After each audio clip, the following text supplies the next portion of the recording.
This is episode 30 of the Expert Table Tennis Podcast. My name is Ben Larcombe. This is the last show we've got before Christmas, and I've got a slightly different show for you today. My guest is Nick Ryder, a regular listener to the podcast who's going to come on and share his story with us.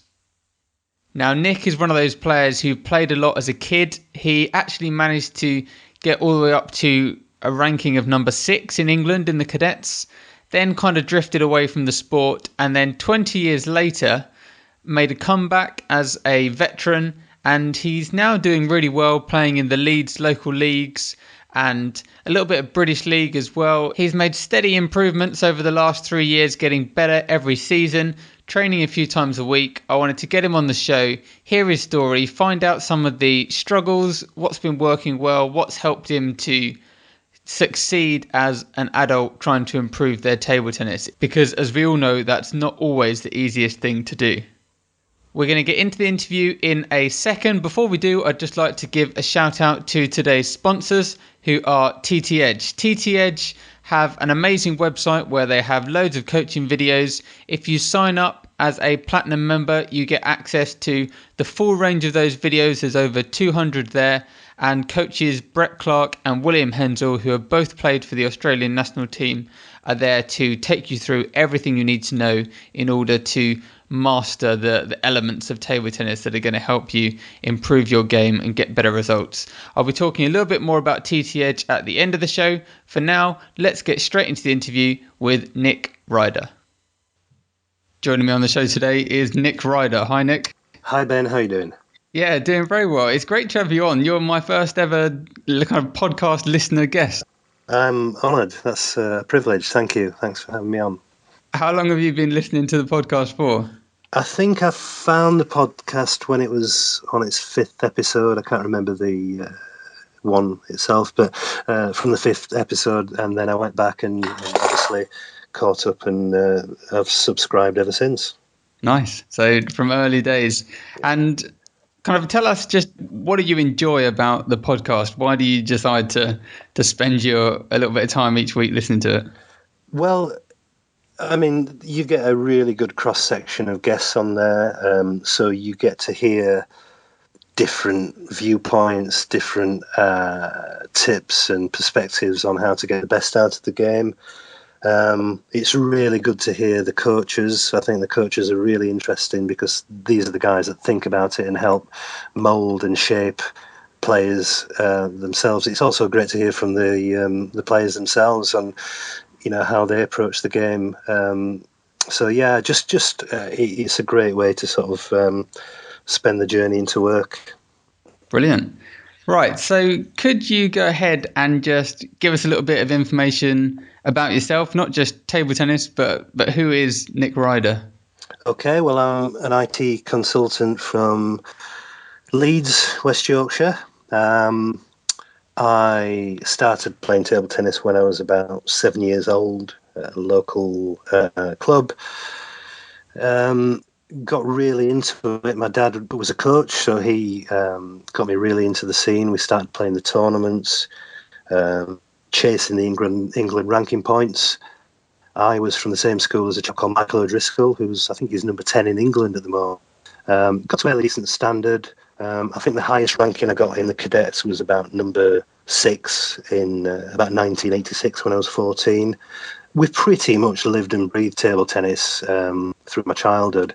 And then, of course, I got to 15 and 16 and other things became more important. And one of those things was music.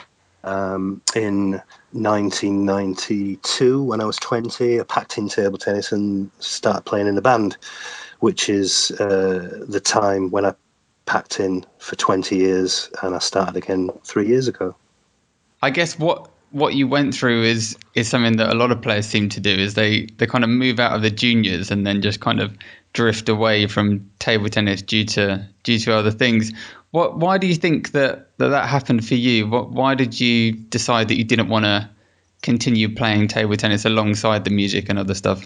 Well, I think back then the cadet age was 14. When you reached 14, you then moved into the juniors, which was under 17s.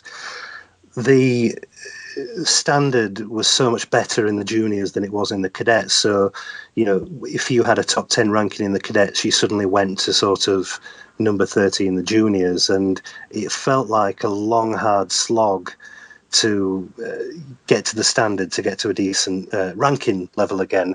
And I think when you'd been through it for so many years at cadet level, that coupled with, sort of seeing your friends doing things that you've never been able to do, exam pressures, and other interest, I think it's a natural thing that you decide you've had enough and other things are more important. And that's what happened to me, I guess.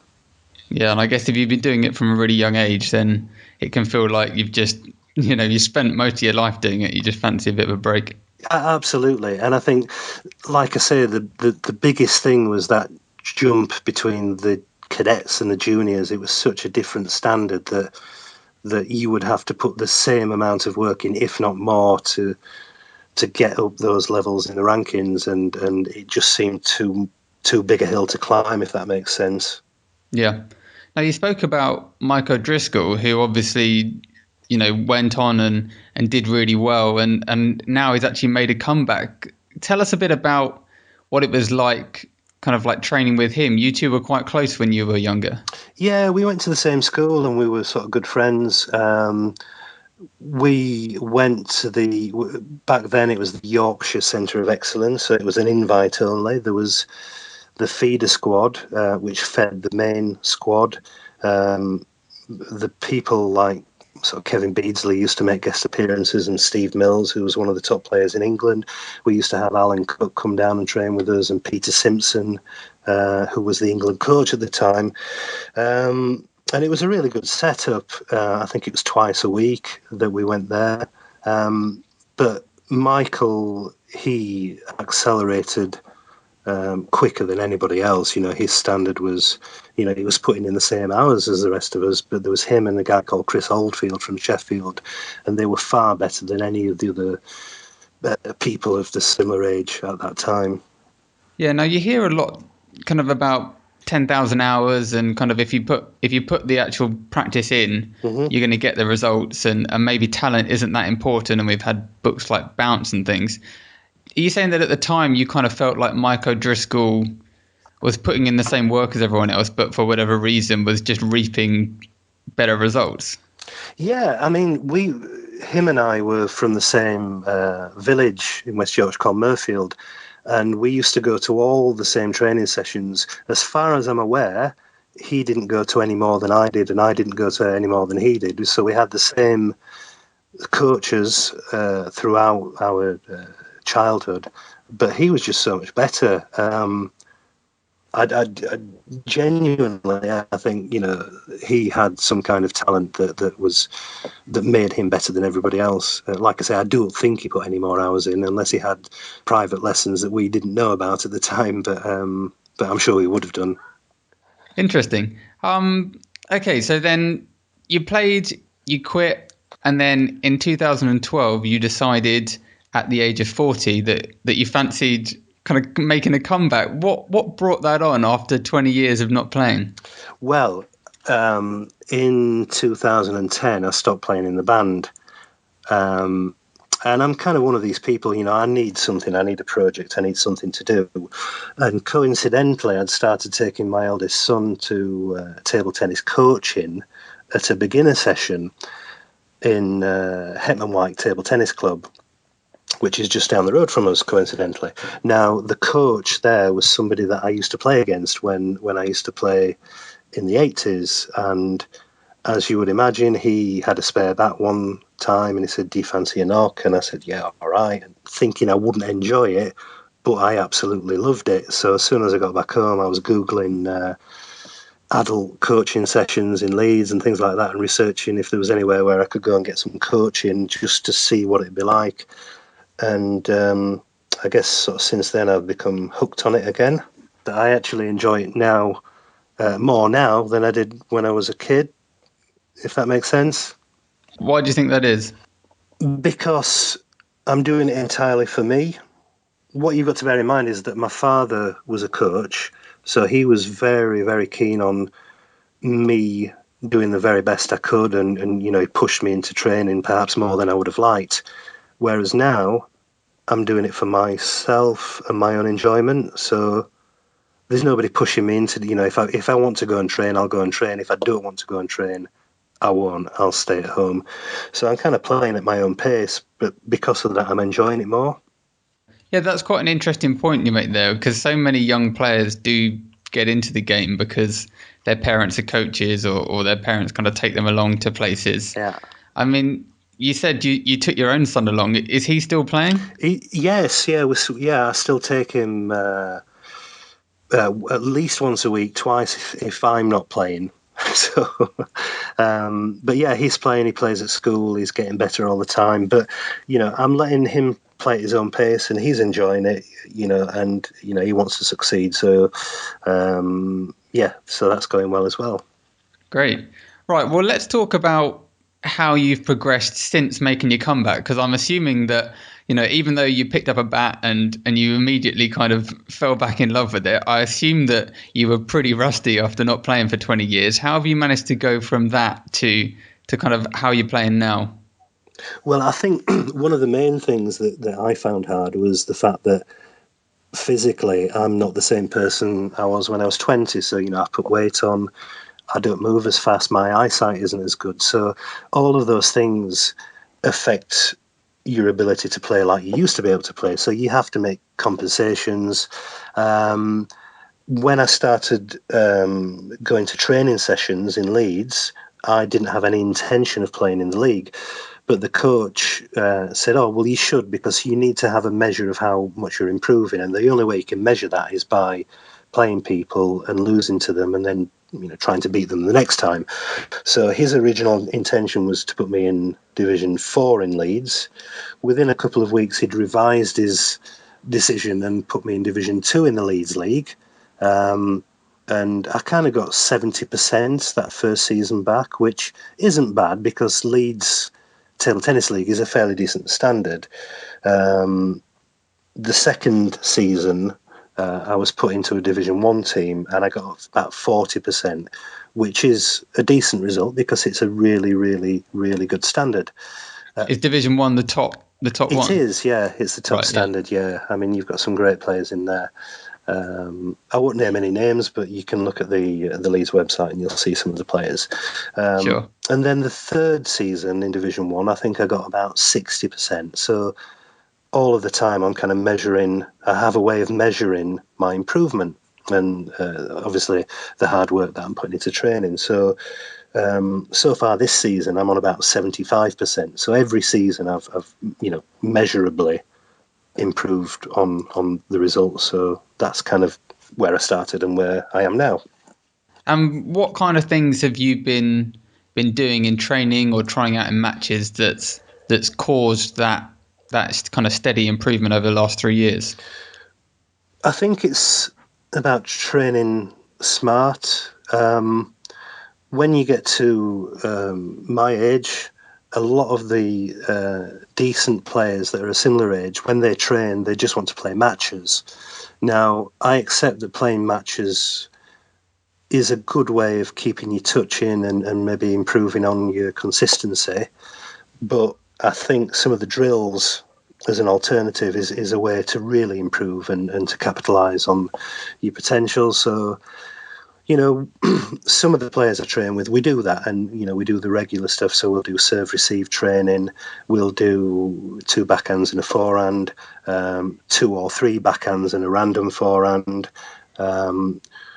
We do 10-15 minutes of playing away from the table, but playing 80% shots. So what I mean by that is you're not trying to win the point. What you're doing is you're just getting a feel for where the table is and how to place the ball when you're away from the table.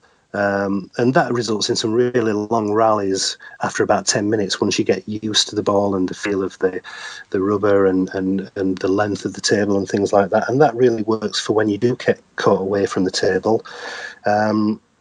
We also do a really interesting one where you play a game to 11, but one player isn't allowed to attack. So they're not allowed to win the point by their own shots. They can push, they can block, they can roll the ball, but they're not allowed to outright win the point. The only way they can win the point is by the other player making a mistake. Now, the other player is allowed to play their own game. They are allowed to attack.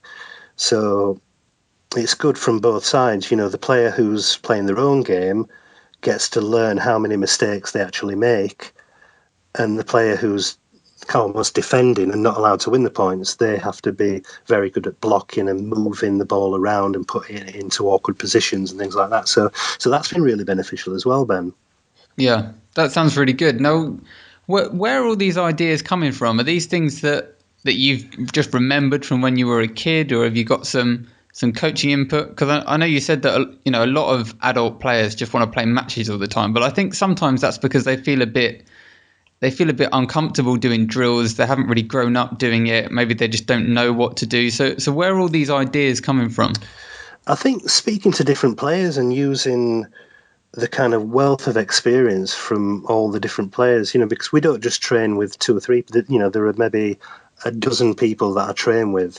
And what you've got to bear in mind is of those 12 people, everybody's been coached in different ways by different people. So you've got all of these different levels of experience and training drills. So we all sort of contribute and we all share ideas and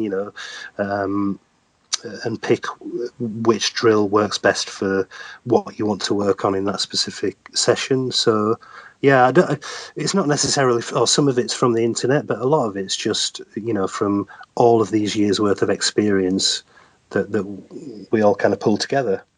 Yeah, it sounds like you're in a pretty decent group of players there.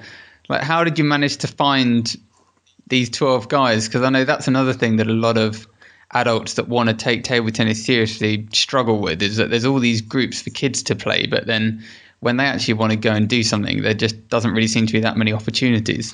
I think in Yorkshire, there's there are some really good players. Simon Nouch, I think he's our number one player, and I think he's probably top 30 in England rankings, something like that. Something like that, yeah. But I think the veterans are really strong. You have people like Richard Lightower, Chris Clinton, Stephen Horsfield, Tim Dyson, who's another brilliant player. And even, they're over 40 years old. They're all very, very good, experienced, strong players.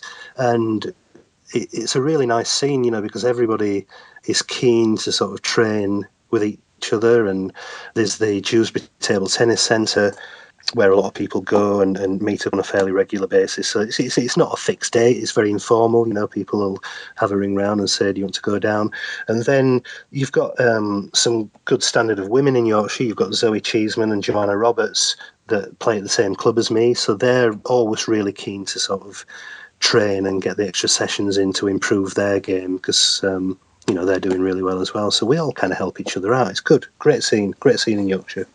Yeah, it sounds brilliant. I know a lot of people listening are going to be a bit jealous to hear what you've got going on up there. Yeah. How many times a week are you training now, Nick?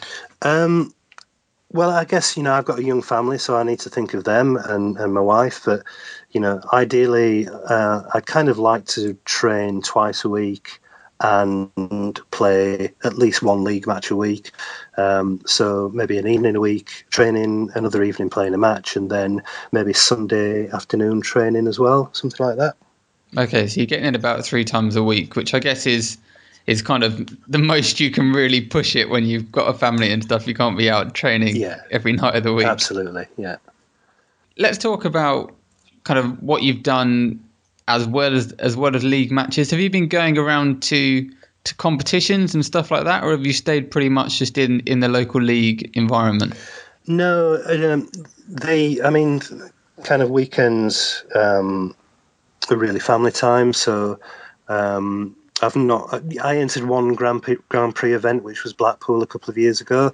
But I think to do it properly, it means you're away for the whole weekend. So I've kind of stayed away from that. But playing British League in Division 2 North for a team called Pudsey, which isn't every weekend of the year. It's kind of, I think it's 3 weekends a year, so that's manageable. I like to measure how I'm improving, okay? And the only way I can do that really is by playing against players that I play fairly regularly that are a higher standard than me, and sort of, trying to do a little bit better every time I play them. I don't have the time or the money to play the Grand Prix event, so I'll never be able to measure my success by a number of ranking points because I can't get to the tournaments to measure it that way. So yeah, I guess it's good, and I think the important thing as well is if you get the good quality players to practice with, then that's good as well. That's good. Yeah, good to hear. And I know that, it can feel sometimes the way the ranking list in England is set up, at least, is that if you're not travelling to all these tournaments, you don't get points, and you can feel a little bit excluded. But yeah, I guess the thing is that in your local league, unless you're kind of really one of the top players, you've got loads of strong players that you can be testing yourself against. And if you do what you've been saying, kind of constantly trying to improve your average in whatever division you find yourself in, it's a very similar way of tracking performance, isn't it? it is, and I think you've got to set yourself small but achievable goals, not just in table tennis but in life. So I would never dream of setting a goal to beat Paul Drinkall. It will never ever happen. I accept that. But there are people in the local league that I think, well, on a good day, I might do all right. But if I work on this part of my game, then let's see what happens the next time we play them. And if you beat them, then that's great. You know that the hard work has paid off, and that's what it's all about. Knowing that the hard work and sacrifices you're making pays off. Yeah. Okay, so to change direction a little bit, Yeah. you've mentioned that you listen to the podcast, and I assume from that you're also, quite a big follower of all the other kind of online table tennis things that's going on. Yeah. That's something that you wouldn't have had back when you were first playing as a kid. How's that impacted your own table tennis, and what kind of sites and things do you enjoy following and that you find particularly helpful? Well, of course, your online presence is fantastic, as is TT Edge. I love Brett Clark. I think he's fantastic.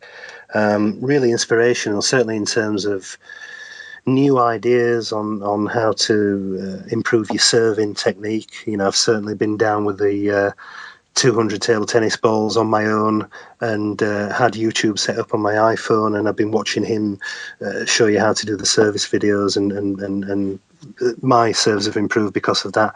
And I think, generally watching the YouTube videos of some of the top players, it's just inspiring. It just makes you think, yeah, if I'm going to play a big match, I try and watch a YouTube video of Waldner playing.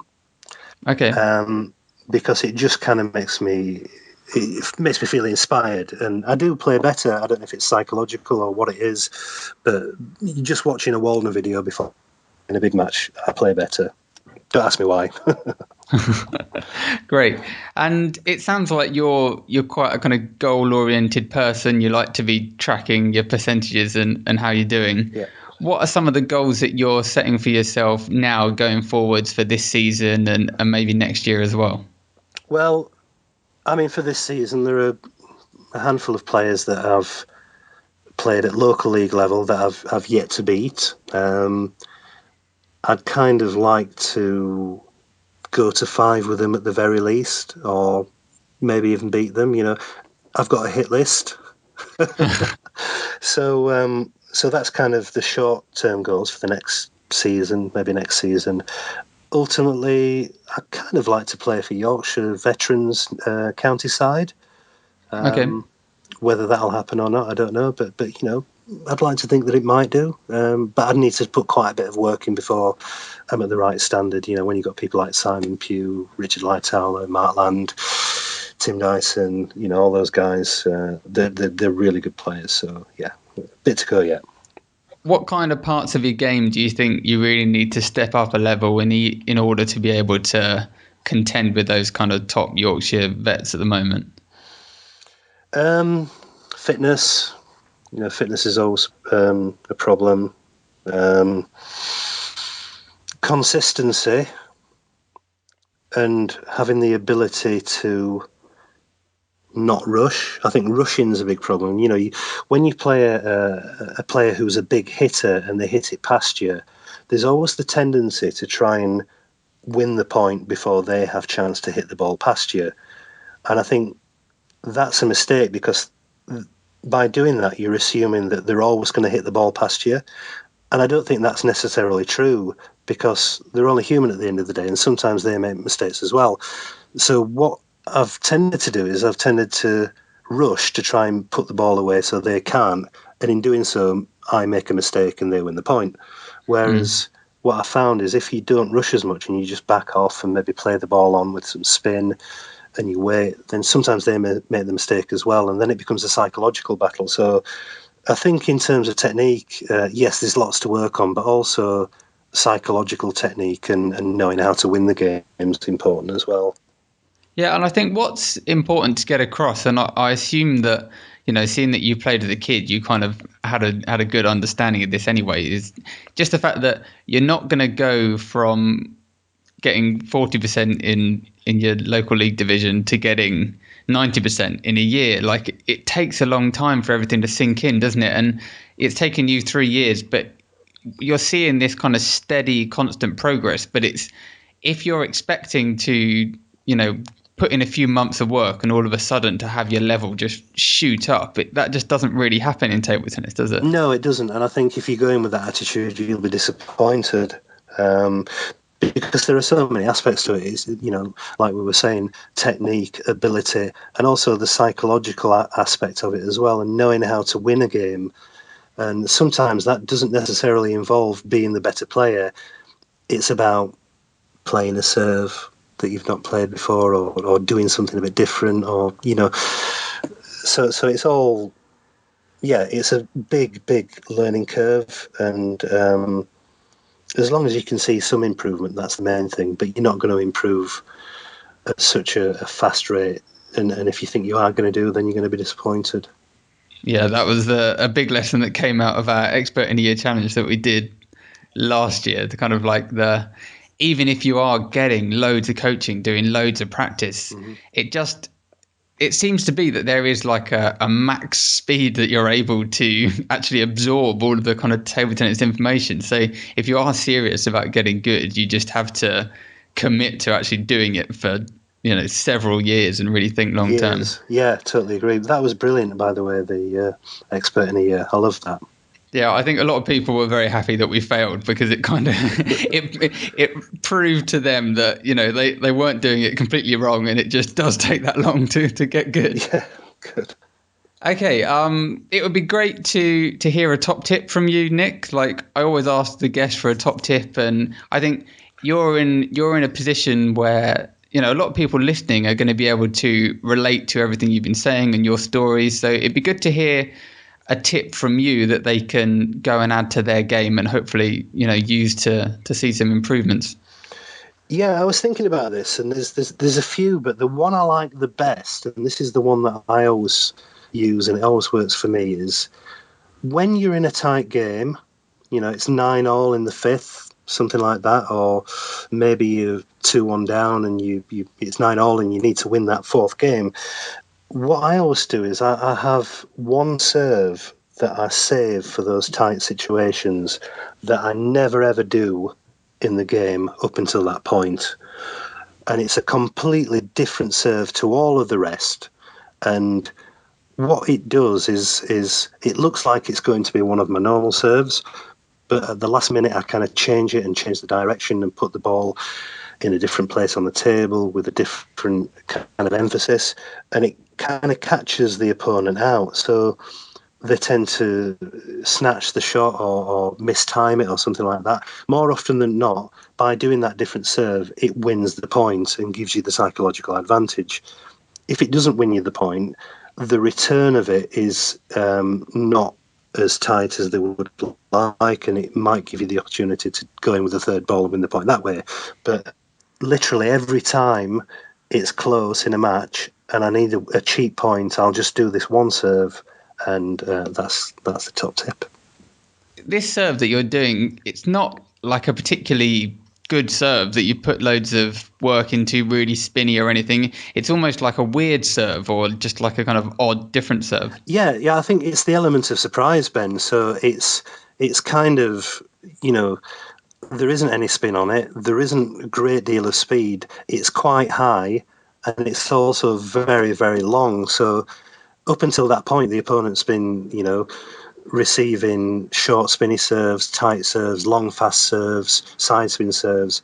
And this one, it isn't really a serve. It's almost a beginner's serve, but it's so different that it kind of catches people out. And honestly, it works every time. I don't know why. Don't ask me why, but it just does. This is quite interesting because you do hear a lot of people say that what they try and do is they save their best serve for when they really need it. And I think that's a bad tactic, because if you've got a really good serve, you should be using it kind of as much as possible in the game in order to kind of get the points that you're going to win off that. Yeah. But this isn't saving your best serve. This is like having an alternative weird serve that's going to just kind of like give you an advantage when especially when the opponent's a bit nervous, a bit tight, and then that suddenly something that they're not used to can really turn them to jelly. Absolutely, and I think that's what it does. And I play some players that are limited in the amount of serves they have. So, I've got one friend, and all he can do is the Pendulum Serve from the forehand pendulum from his backhand side. And I say to him, right, if it gets really, really close, and that's the only serve you've got, go and do that same serve, but stand on the forehand side, right? And he did it in a match, and it won him the point, because the opponent had never seen him do that serve from a different part of the table. So they didn't know what to expect. They spent the entire game getting used to his serves coming from the backhand side. Suddenly it was a different angle, and it kind of unnerved them, if that makes sense. Yeah, definitely. Like the real lesson with serves is that it's not always about the quality of the serve. Sometimes just variation, something different can really pay off. Yeah, I agree. Great tip. And I hope people go and try that out in their matches, especially when you're in those tight, tense situations and, you're thinking in your head, just do a good serve, just keep it tight. Perhaps actually doing a serve that's long, slow, not got much spin, into the elbow, something like that is actually going to pay a lot more dividends than doing your best heavy backspin serve. And I think that's what I was saying earlier as well. It's just over the years you learn these little things to get you over the finishing line. So it isn't always about ability, although a lot of it is. But sometimes to get over the finish line, you need to do something a bit different, and that's kind of one of the things that I learned, and it's worked a number of times. Great, brilliant tip. Nick, it's been fantastic talking to you. Thanks for joining me on the show. Pleasure. Have you got matches coming up now, or are you pretty much done for Christmas and you're coming back in January? Yeah, we've got. I've got one tomorrow night, and I've got one the night after, and then on the 3rd of January we've got the Yorkshire Interleague Day. So that's a bit too close to the new year for me, but everybody's in the same boat, so I guess we'll all have to suffer. So. Great. Okay, so you've got plenty of stuff coming up. Absolutely. I wish you the best of luck. Keep in touch with us, because it'd be great to hear how you're getting on in the local league, and keep your eyes set on that Yorkshire Vets team. Thank you very much. Thanks, Ben. You take care. Cheers. Thanks, Nick. Bye. I really hoped you enjoyed listening to that interview. It's nice to do something a bit different and to hear from an actual listener of the show. Hopefully you're able to relate to Nick's story a little bit more than perhaps listening to a professional player, and you can pick up some tips from what's been working for him. So a big thank you to Nick for joining me on this episode of the show. I'm going to be trying to do a listener interview maybe once a month or every other month. So if you're listening right now and you think that you'd quite like to be a guest on the show, share your story. Perhaps you've made a comeback like Nick. Maybe you're a younger listener. Maybe you've just won something or had a really big increase in your ranking. Whatever your story, I'd love to hear from you. Drop me an email, ben@experttabletennis.com, and perhaps you could be featured on the Expert Table Tennis podcast in 2016. As I said at the start of the show, this is the last one. I'm not going to release an episode on Christmas Day. We're going to have a 2-week break from the podcast, and then I'll be back in early January with loads more interviews. This episode was brought to you by the guys over at TT Edge. TT Edge is run by William Hensel and Brett Clark, two really high-level players and coaches in Australia. They have been producing really excellent quality coaching videos, and believe me, it's not easy creating really good videos. It takes a lot of time and effort and planning, and the videos at TT Edge are really second to none. You can check out all of their free videos on YouTube if you search for TT Edge or Brett Clark. They've got a couple of different profiles on there to give you a taster of the kind of things that they offer. Then if you head on over to ttedge.com, you can actually sign up to become a platinum member. That costs $20 a month, and what you get included in that price is access to every video they've ever made. That's over 200 different table tennis coaching videos. And you also get the opportunity to interact one-on-one with TT Edge coach Brett Clark. And this is where I think the real value of the platinum membership is, because it gives you the opportunity to film yourself playing in a match or in training, whiz that video over to Brett. He's then able to analyze your video, give you some feedback, and then you can go and put that into your own training. Brett is a really high level coach. He was the coach of the Australian national team for a couple of years, and just to have access to that kind of one-on-one interaction with such a high level coach is something that, you know, ordinarily most people aren't able to get. So that's where I feel the real value of the TT Edge Platinum membership lies. And if you're the kind of player that does like to film yourself and get analysis from real experts, then I recommend you go and check that out, ttedge.com. That's all for this episode. As always, show notes can be found at experttabletennis.com/episode 30. Please share this episode on Facebook, Twitter. Tell your friends, subscribe on iTunes, all that stuff. I will see you in 2016. Have a lovely Christmas. Don't eat too much turkey and keep playing table tennis. See you in the next episode.